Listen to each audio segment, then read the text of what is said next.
A juvenile now weighs almost 5 times as much as an eagle.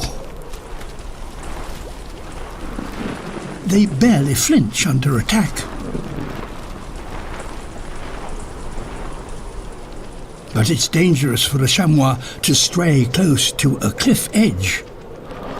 The eagles seize their chance.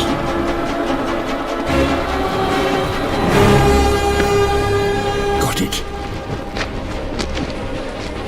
The eagle drags the chamois towards the edge.